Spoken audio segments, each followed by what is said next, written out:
Hi, I'm James the Box Office Artist. Oh, I got white hair in my... I got white hair. That's not my real hair, is it? Hi, I'm James the Box Office Artist, and today we're going to be doing something a lot of fun. You guys know I love Batman, and I love Batman villains. And I thought, who would be the ultimate Batman villain? And I thought, how about all of them? Today, I am taking 10, that's right, 10 Batman villains and mashing them together to become the ultimate Batman villain. So let's talk about who are those 10 characters. Let's start off with Batman's arch nemesis, the one I like to draw the most, of course. It is the Joker. Of course, the Joker is a supervillain. He's a master criminal with a clown-like appearance and is considered one of the most famous criminals within Gotham City. Initially portrayed as a violent sociopath who murders people for his own enjoyment. This dude's scary.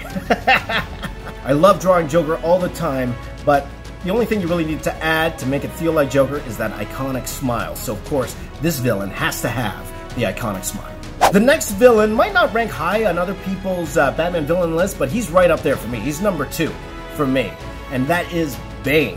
Okay, Bane is an escaped convict from the island prison in South America and is a supervillain or assassin. He has abnormal strength as a result of having undergone experiments involving a derivative of the drug venom. He became known as the man who broke the bat when he broke Batman's back, forcing Bruce Wayne to give up the Batman persona while he recuperated. And the whole series Nightfall, where all this happened, like I have the entire series, I got it in my long boxes down in the basement right now. One of my favorite storylines of all time. One of the things that really influenced me in becoming a comic book artist was the whole Nightfall storyline, and that's what made Bane one of my favorite villains of all time. So the elements of Bane in this particular villain here, of course, the size, the girth of Bane, that's what I really wanted. I also wanted the venom coming through, so you'll see the hoses in the back of his head, okay? Also, you will see that he has the symbol of Bane's mask, his original mask. That's, it feels like goggles, really.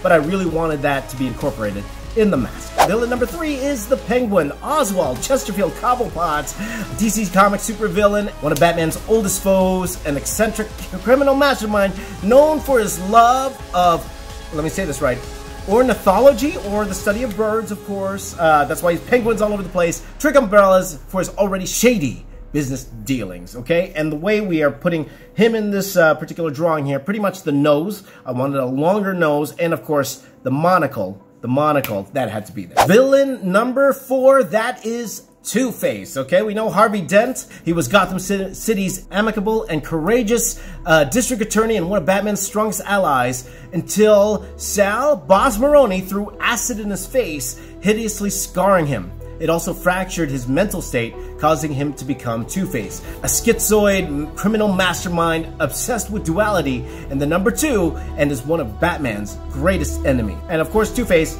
I had to have the scarred part of Two-Face's face, and that is the main element here of Two-Face.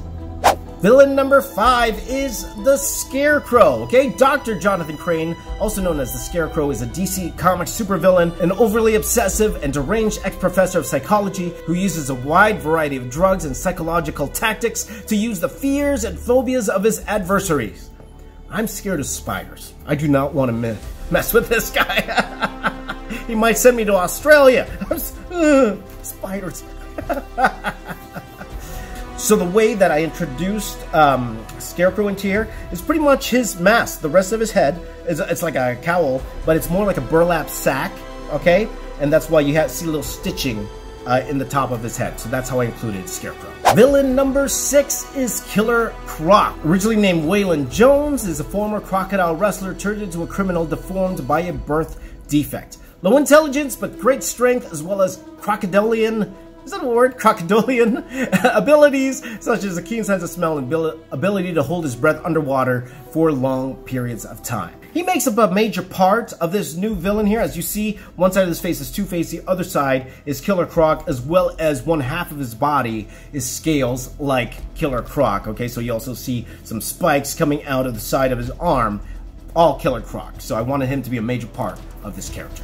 Villain number 7 is the Riddler. Okay, the Riddler, Edward Enigma, known for his purple domino mask, green question mark covered costume, either as a skin-tight catsuit or a business suit with a bowler hat, and he's obsessed with riddles, puzzles, and word games, and he delights in forewarning police and Batman of his capers by sending them complex clues. But in this particular character here, pretty much it's just the symbols that I added here. Put a big question mark on this character's forehead as well as on his chest, just to give a little aura of the Riddler. Next is Mr. Freeze. Nice to meet you. I suck. First was named Mr. Zero, but then changed his name a little bit later. Real name, Dr. Victor Freeze. Okay, pronounced Freeze. Looks like fries, but it's really Freeze, okay? Was an accomplished cryogenicist whose beloved wife Nora was stricken with a fatal degenerative disease. Freeze placed her in suspended animation while searching for a way to cure her. But GothCorp CEO Ferris Boyle stopped the funding of the research and Nora's life and pulled the plug, triggering an accident that transformed Freeze's body into a cold-blooded form that must always be kept sub-zero temperatures. At normal room temperature, he will die.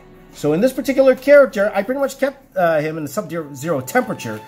So having the helmet there and the collar, that is all Mr. Freeze. That doesn't really make sense because his arms are exposed, but we'll make it up in your head. It'll work if you just don't think about it. Villain number 9 is Poison Ivy. She's depicted as one of the world's most prominent eco-terrorists. She's obsessed with plants, botany, and environmentalism, uses toxins from plants in her own bloodstream for criminal activities, which usually aimed at protecting the natural environment. Okay, she creates love potions too, that it's Batman, Superman, and other strong-willed individuals. Okay, so for Poison Ivy, I just wanted an aura of her. Okay, maybe he'll have some powers similar to Poison Ivy, but that's why I have this vine that goes around his body. Final villain I included here, it's Harley Quinn. Real name, Dr. Harleen Quinzel, also known as Harley Quinn, served as a humorous female sidekick to the Joker originally.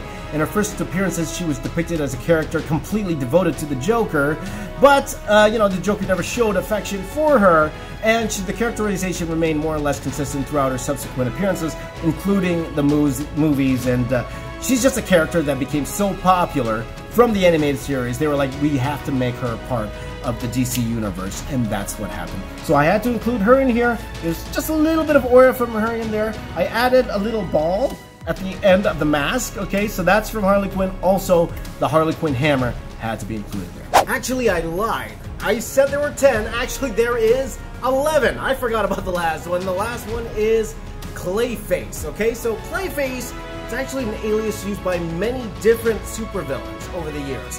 However, there is one constant. All of them could pretty much shapeshift, duplicate themselves. Some could even melt people, were the adversary for the Batman. So in this particular drawing here, Clayface actually makes up the other half of the body. One half is Killer Croc, the other half is Clayface. That's why you'll see the one arm.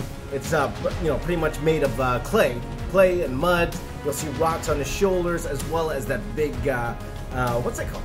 That's called a mace. The front, the big mace hand at the front, and a real integral part of the entire anti-Batman character here.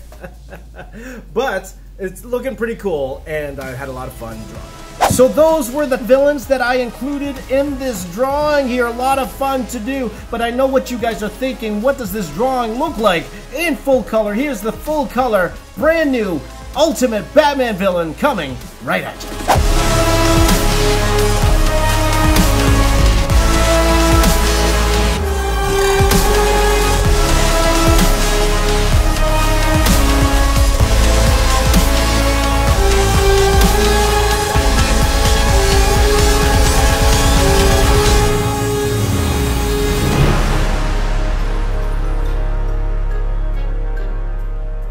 So, my task for all of you, the homework for all of you, let me know what this character should be called. Let me know in the comments down below. I'm going to pin the most creative one, or maybe the most upvoted one. I will pin that to the top of the comments down below. But thank you guys. This is a lot of fun, always taking multiple characters and mashing them together. What other characters would you like me to mash up? Maybe another Rogues Gallery, or maybe a group of superheroes, right? I've done Guardians of the Galaxy, Avengers I've done, Justice League, League. I've done so many different types of mashups. What kind of mashups would you like to see? Let me know in the comments down below. If you are new here, please do subscribe, and I will be your friend for life. Also, hit that like button, share this video with all your friends. And my name is James. I am the box office artist. I'm here to say keep drawing. I'll see you all next time.